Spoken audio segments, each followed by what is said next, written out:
Hello guys, welcome to my channel. In this tutorial you can easily learn how to use floating action button widget. Now create a floating action button. Here already create a scaffold and app bar. Now create a floating action button. Now create a onPressed. Here we onPressed value. Now no value set here. Now create a icon, child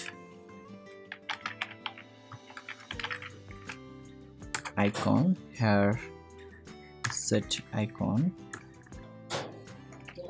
Now save this file. Here already showing floating action button. Now if you want to change icon color, you can use foreground color. Here add colors dot amber. Now save.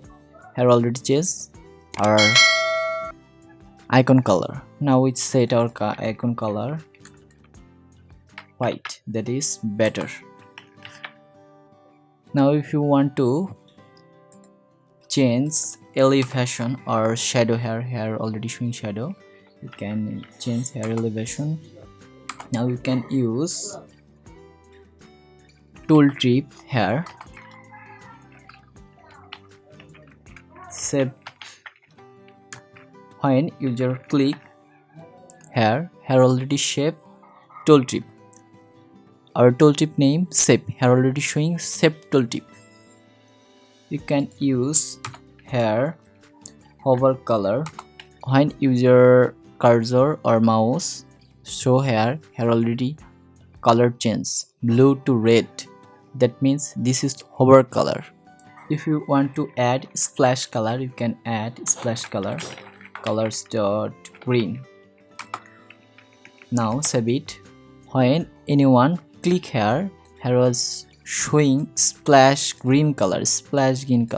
So you see here, when I click here was showing splash green color. Code link in the description below. If you like this video, please thumbs up. If you want to learn more about Flutter or upcoming video, please subscribe our channel. See you soon on the next video. Thank you for watching this video.